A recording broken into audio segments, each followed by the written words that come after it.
বহু সংঘর্ষিত তাওহীদপন্থী আসলে আল ওয়ালা ওয়াল বারা বুঝেন না।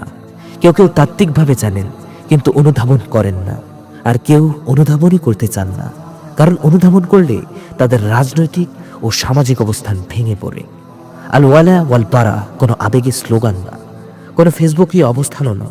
এটি সরাসরি নির্ভরশীল কুফরবিদ তাগুত পরিশুদ্ধ করার উপর এবং ঈমান বিল্লাহ সুস্পষ্ট করার উপর। এই দুইয়ের যে কোনো একটি দুর্বল হলে আল ওয়ালা ওয়াল বারা বিকৃত হয়।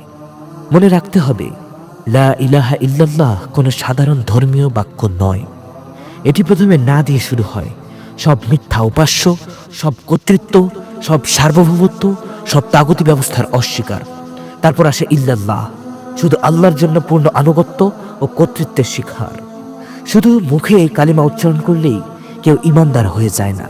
নাইলে পাশের দোকানের হিন্দু ছেলেটি আরবিতে এই বাক্য পড়তে পারলেই মুসলিম হয়ে যেত। মক্কার আবু জাহেল আল্লাহকে রব হিসেবে স্বীকার করলেই সে মুসলিম হয়ে যেত। সে মুসলিম ছিল না, কারণ সে আল্লাহকে রব মানলেও আল্লাহকে একমাত্র হাকিম ও শাসক হিসেবে মানেননি। এই কালিমার ভেতরেই তাওহীদের পূর্ণ কাঠামো লুকিয়ে আছে। তাওহীদ তখনই পরিপূর্ণ হয় যখন তার মৌলিক দীপ্তগুলো শুধু বলা নয়, বাস্তবে গ্রহণ করা হয়। তাওহীদ পূর্ণ হয় প্রধান চারটি স্তম্ভের উপরে।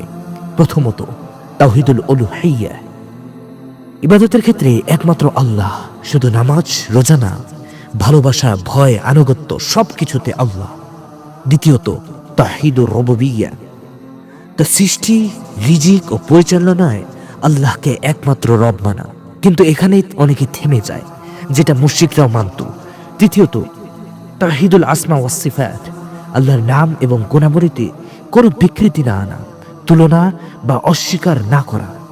চতুর্থত এবং সবচেয়ে উপেক্ষিত বিষয়টি হলো তাওহীদুল হাকিমিয়্যাহ, শাসন, আইন প্রণয়ন এবং চূড়ান্ত ফয়সালায় আল্লাহর বিধানকে একমাত্র মানদণ্ড হিসেবে গ্রহণ করা।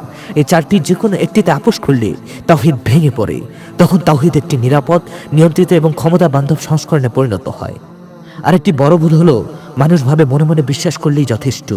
কিন্তু ঈমান শুধু অন্তরের বিষয় নয়। ঈমানের দাবি আছে, প্রমাণ আছে এবং বাস্তবায়নের প্রচেষ্টা আছে।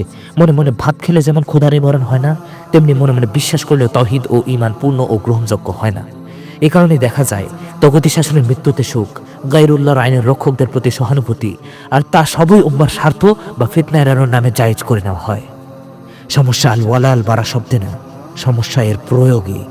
যতক্ষণ পর্যন্ত কুফরবিদ তাগুত স্পষ্ট না হবে, ঈমান বিল্লাহ রাজনৈতিক এবং সামাজিক জীবনে প্রতিফলিত না হবে, ততক্ষণ আল ওয়ালা ওয়াল বারা কাগজে থাকবে, নির্বাচনে থাকবে এবং সুবিধাবাদী থাকবে।